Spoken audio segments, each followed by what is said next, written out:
जय श्री कृष्णा। राधे राधे। आज आप सभी सुनेंगे मंगलवार की हनुमान जी की कथा और साथ में माता तुलसी की कथा।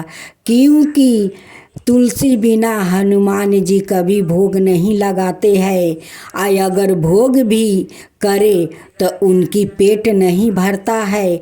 इसलिए माँ तुलसी को हनुमान के साथ साथ उनकी कथा सुनी जाती है। ये तो सभी को पता है कि तुलसी बिना हनुमान जी भोजन नहीं करते हैं। उनकी भोजन में तुलसी चाहिए, उनकी तुलसी पिए है। उसलिए तुलसी की उनकी साथ कथा सुननी चाहिए, तुलसी की आरती भी सुननी चाहिए। जो लोग हनुमान और तुलसी माता के कथा सुनते हैं वो बहुत महान होते हैं। उनकी भंडार तुलसी माता और हनुमान जी कभी खाली नहीं होने देते हैं, हमेशा भंडार भरे रखते हैं। जय श्री कृष्णा। राधे राधे। आज आप सुनेंगे मंगलवार की हनुमान जी की कहानी। हनुमान जी ने राम के चरणों में नमन किया और अयोध्या से निकल पड़े। हनुमान जी अनेक तीर्थों और आश्रमों में गया, ऋषियों से मिले, अनेक प्रश्न पूछा, किंतु किसी से संतोषजनक उत्तर ना मिला।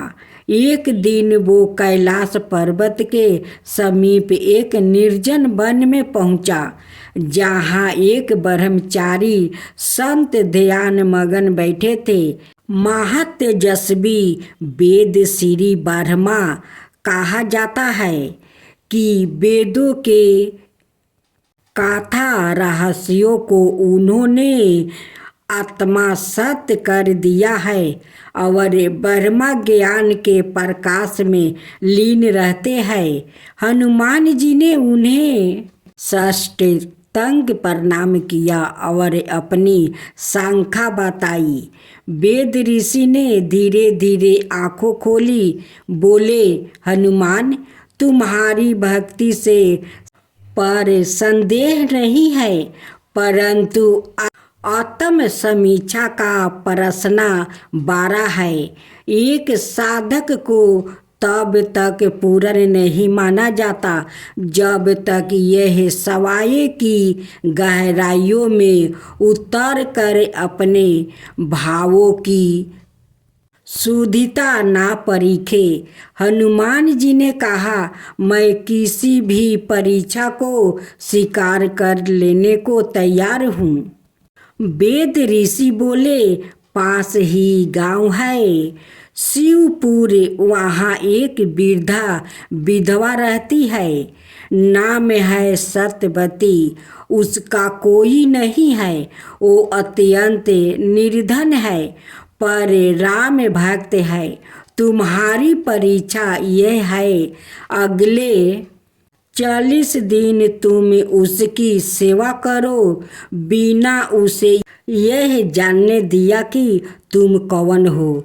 तुम अपनी भक्तियों प्रयोग नहीं करोगे, केवल मानव रूप में सेवा करोगे।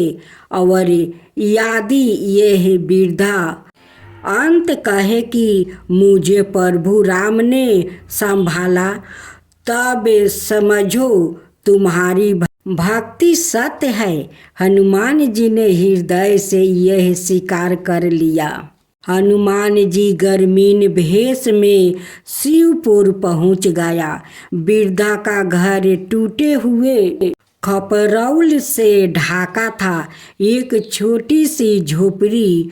वो रोज सुबह नदी से पानी लाती है, सूखे पत्ते बिटोरती है और किसी तरह रोटी सेकती है। उसका शरीर झुका हुआ था, आंखें धुंधली, परंतु जीभा पर राम राम की नाम था। हनुमान जी ने बिना उसकी जानकारी के सेवा आरंभ किया। कभी रात को उसकी झोपड़ी की मरम्मत करते, कभी सूखी लकड़ी चुपचाप राख जाते। कभी दूध का पात्रा उसके द्वार पर छोड़ देते, कभी चुपचाप उसकी चप्पल की मरम्मत कर देते। सत्यवती कभी सोचती, राम जी मेरे कष्ट हर रहे हैं और भी श्रद्धा से भजन करती। हनुमान जी नृत्य उसका ध्यान रखते। उन्होंने गांव के कुछ बच्चों को प्रतीत किया कि वो वृद्धा के साथ समय बिताए। धीरे धीरे सत्यवती की स्थिति सुधरने लगी। 32वां दिन गांव में भारी वर्षा हुई। नदी तूफान पर थी और सत्यवती की झोपड़ी में पानी भरने लगा। हनुमान जी चाहते तो एक पल में घर को ऊपर उठा सकते थे, पर वो शक्ति प्रयोग करना माना था। उन्होंने त्वरित वृद्धा से गांव वालों को एकत्र किया और एक साथ मिलकर झोपड़ी को संभाल लिया। यह सेवा इतनी सरलता से की गई कि किसी को संदेह तक नहीं हुआ। वृद्धा उस रात बहुत रोई। कीर्तगाता से उसने कहा, हे राम, तू सदा मेरे साथ है, तूने फिर मेरी लाज राख ले। 40वां दिन हनुमान जी वेद ऋषि ब्रह्मा के पास लौटे। वो चुपचाप बैठे थे। वेद ऋषि ने पूछा, क्या वृद्धा ने तुम्हें पहचाना? हनुमान जी बोले, नहीं, पर उसने कहा, राम सदा मेरे साथ है। वेद ऋषि ने कहा, यही सच्ची भक्ति है, जहाँ भक्त अदृश्य हो जाए और केवल ईश्वर देखे। हनुमान, तुम्हारी परीक्षा पूर्ण हुई। अब तुम्हें केवल भक्ति नहीं, भक्ति के आदर्श हो। हनुमान जी अयोध्या लौटे। श्री राम ने उन्हें गले लगाकर कहा, अब तुम सेवा, भक्ति और त्याग के त्रिवेद स्वरूप हो। तुम्हारा जीवन से जो सीखेगा वो मोक्ष पाएगा। अब आप सुने ननद भाभी की अद्भुत कथा। बहुत समय पहले की बात है। एक गांव में सुखिया नाम की एक धर्मपरायण महिला रहती थी। उसका हृदय भक्ति और सेवा से भरा हुआ था। वो प्रतिदिन भगवान विष्णु की पूजा करती है और तुलसी के पौधे की देखभाल करती है। उसका मानना था कि तुलसी माता सवाई देवी लक्ष्मी का स्वरूप है और बिना तुलसी के कोई भी पूजा अधूरी होती है। सुखिया के परिवार में उसकी ननद, पति की बहन और भाभी, बड़े भाई की पत्नी भी थी, लेकिन वो दोनों सुखिया की इस गहरी भक्ति से खुश नहीं थी। उन्हें लगता था कि सुखिया बेवजह अपना समय पूजा पाठ में लगाती है और घर के अनाए कामों की अनदेखी करती है। सुखिया की ननद स्वभाव से चंचल और थोड़ी तनिक मिजाज की थी। उसे लगता था कि उसका भाई सुखिया का पति अपनी पत्नी के भक्ति भाव से अत्यधिक प्रभावित होकर उसे अधिक प्रेम करता है।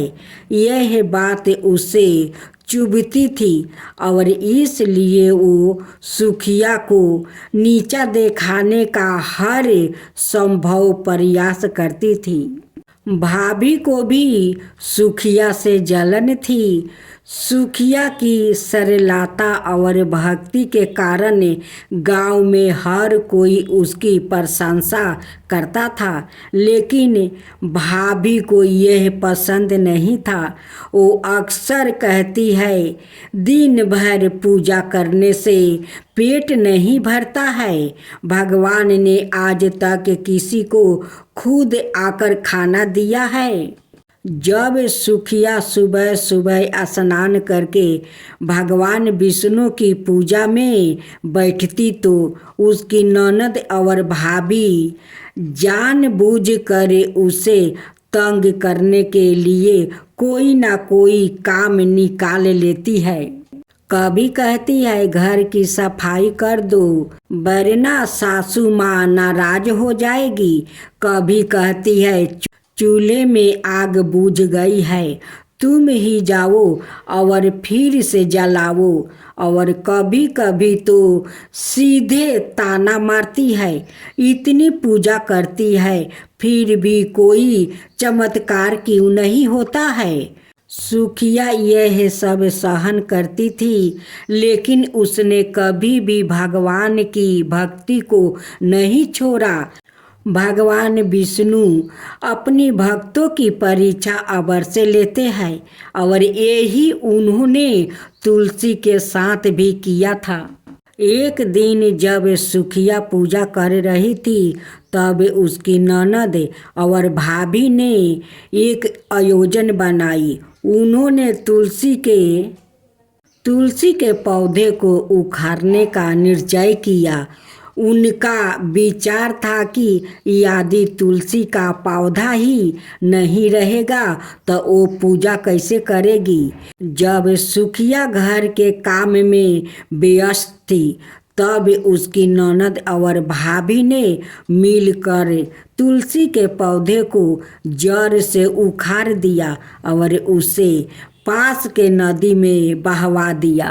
जब सुखिया वापस आई और देखी कि उसका तुलसी का पौधा गायब है तो उसकी आंखों से आंसू बहने लगा। उसने निर्जय भाव से भगवान विष्णु का स्मरण किया और कहा, हे प्रभु, अगर मेरी भक्ति सच्ची है तो मेरी तुलसी माता फिर से प्रकट हो जाए। उसकी पुकार सुनते ही एक चमत्कार हुआ। जहाँ तुलसी का पौधा था वही एक और सुंदर हरा भरा तुलसी का पौधा प्रकट हो गया। लेकिन यह कोई साधारण पौधा नहीं था। इसमें से दिव्या प्रकाश निकल रहा था और इसकी सुगंध पूरे गांव में फैल गई। जब ननद और भाभी ने यह चमत्कार देखा तो वो आश्चर्यचकित रह गई। उन्होंने अपनी गलती का एहसास हुआ और वो तुलसी के चरणों में गिर कर रोने लगी। भाभी बोली, हमने तुम्हारी भक्ति की परीक्षा लेने की भूल की, हमें क्षमा कर दो। ननद ने भी कहा, अब हमें समझ में आ गया कि सच्ची भक्ति की भक्ति कितनी महान होती है। तुलसी ने उन्हें क्षमा कर दिया और उन्हें समझाया कि ईश्वर की भक्ति सच्चे हृदय से करनी चाहिए। कोई भी कितना भी बाधा डाले, लेकिन यदि भक्ति अडिग हो तो भगवान सवाए उसकी रक्षा करते हैं।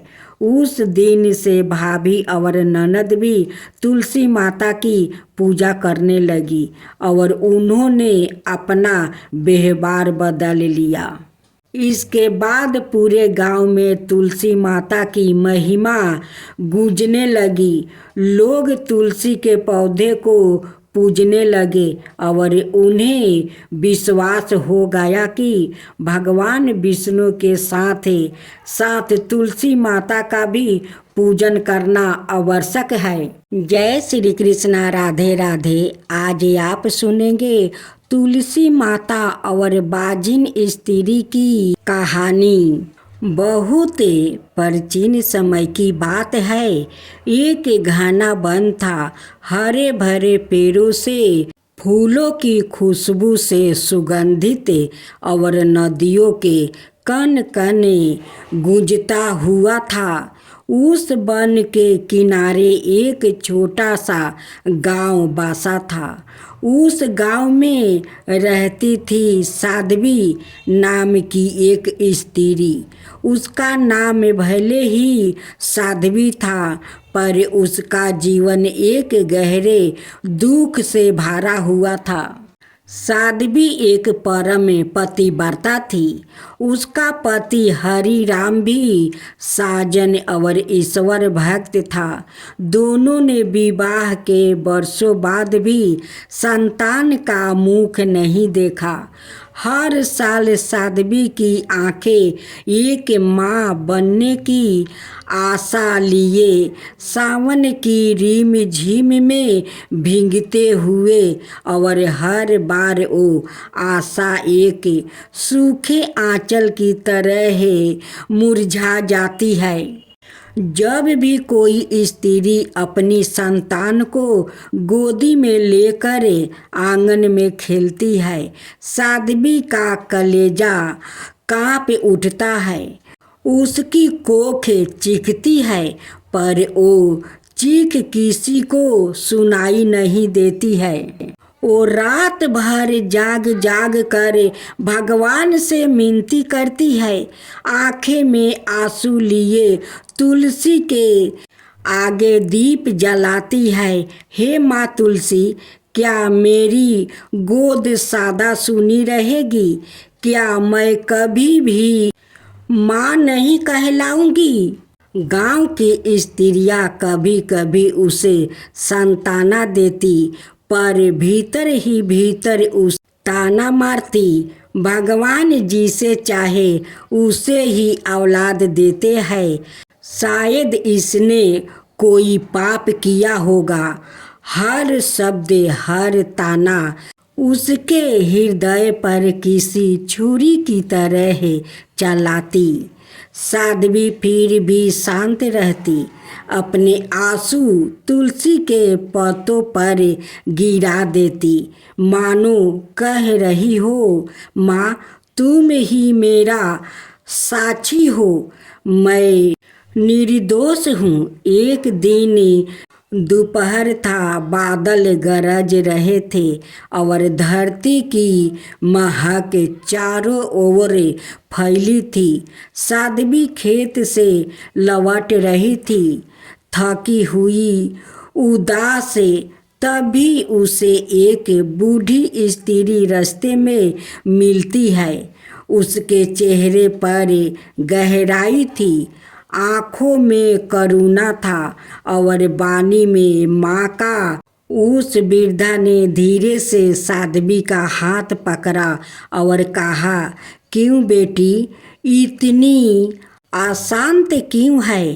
तेरी आत्मा, तेरे आंसू मुझे भीतर तक जला रहे हैं।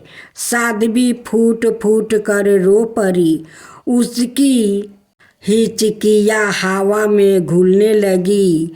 वो उस वृद्धा के पैरों पर गिर पड़ी और बोली, माँ मेरी कोख मर चुकी है, सब व्रत कर चुकी हूँ, सब देवताओं के दरवाजे खटखटा चुकी हूँ।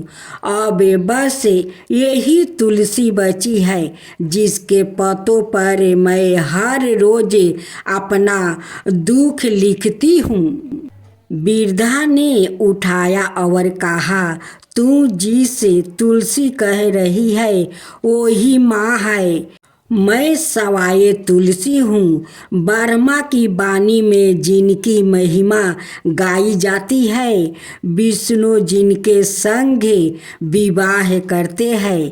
तेरा दुख याद अधिक नहीं रहेगा अगर तू सच्चे मन से मेरा विवाह भगवान शालिग्राम से करवाएगी, तो मैं तुझे माँ बनने का वरदान दूंगी। साध्वी रोती हुई बोली, क्या सचमुच माँ, क्या मेरी सूनी गोद भी भर सकती है? वृद्धा मुस्कुराई, पर उसकी मुस्कुराने में कोई दिव्या तेज था। वो अंतरिक्ष हो गई। साध्वी ने उसे सपने नहीं, साक्षात दर्शन माना। अगले दिन से ही वो तुलसी विवाह की तैयारी में लग गई। पूरे गांव को न्योता दिया। पूरे मन तन और धन से उसने तुलसी माता का विवाह भगवान शालिग्राम से करवाया। हाथों में मेहंदी लगाकर वो सवाए बधू की बहन बनी। उसे तुलसी माता को दुल्हन की तरह सजाया। फूलों की माला, हल्दी, चूड़िया और लाल चुनरी ओढ़ाई। उस रात उसकी आंखें सज रही थी, पर दिल रो रहा था। एक माँ बनने की अंतिम कोशिश में विवाह की रात जैसे ही आरती समाप्त हुई, वो वृद्धा पूर्ण प्रकट हुई। वो साधारण नहीं थी। उनके तन से दिव्या प्रकाश निकल रहा था।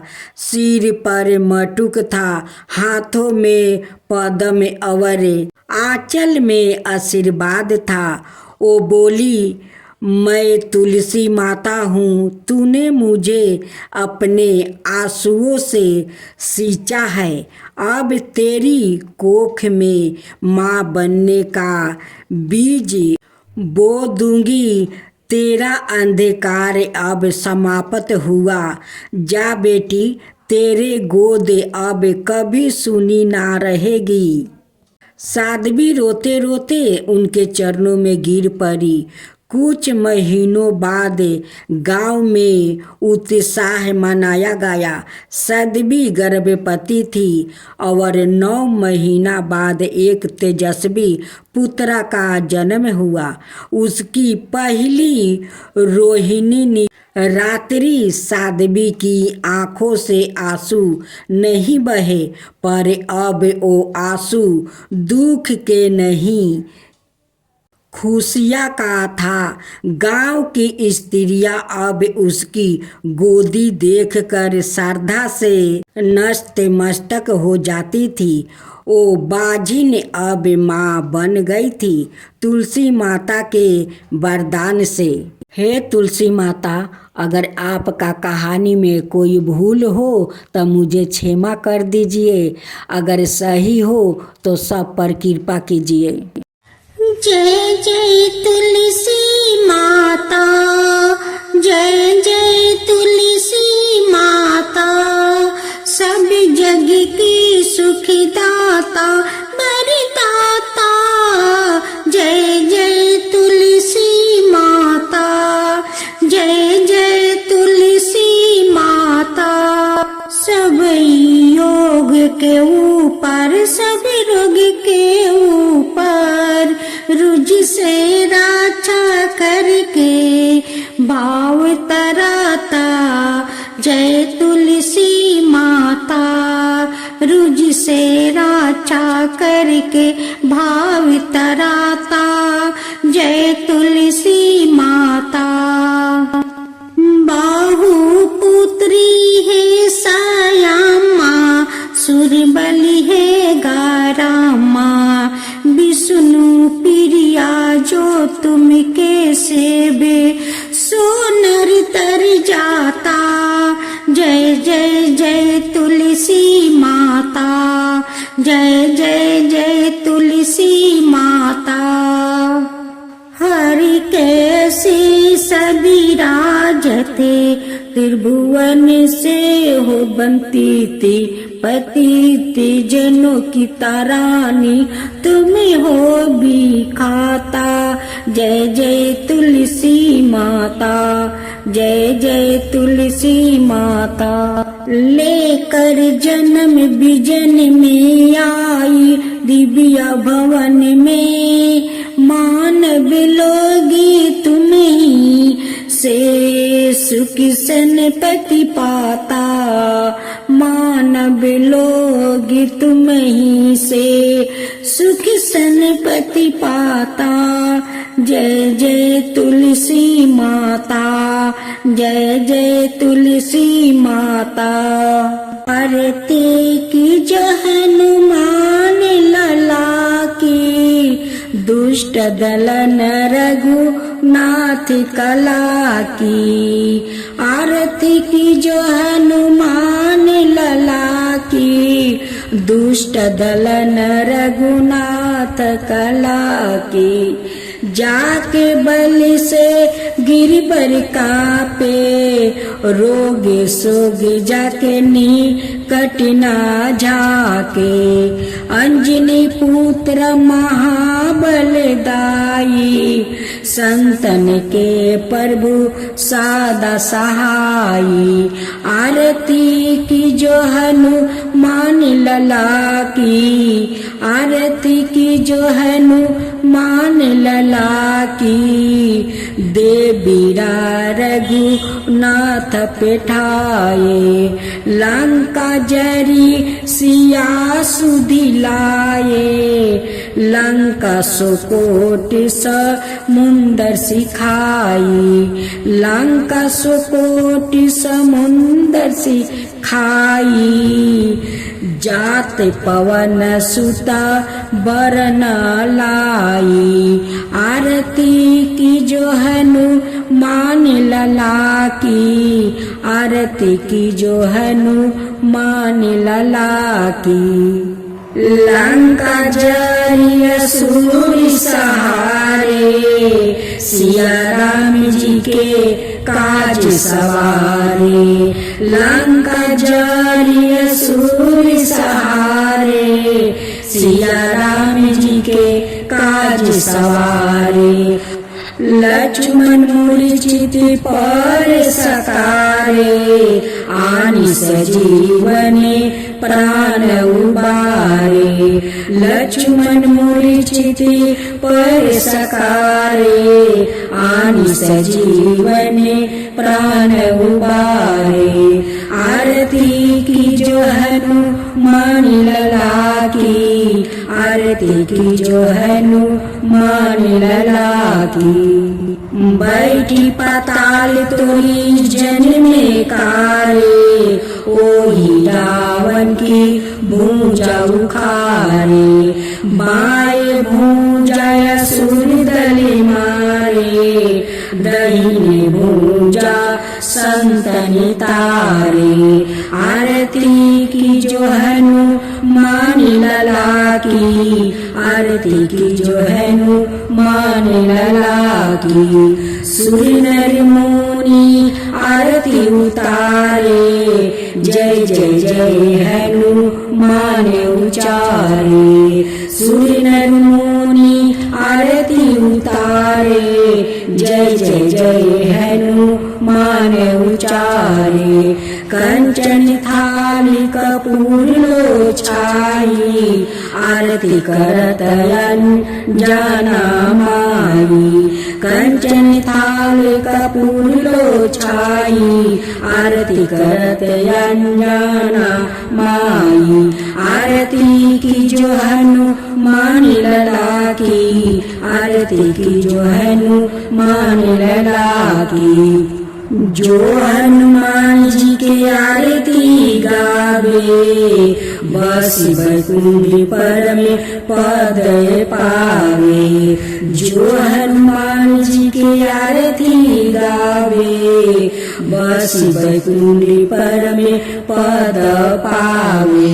आरती की जो हनुमान लला की, दुष्ट दलन रघुनाथ कला की।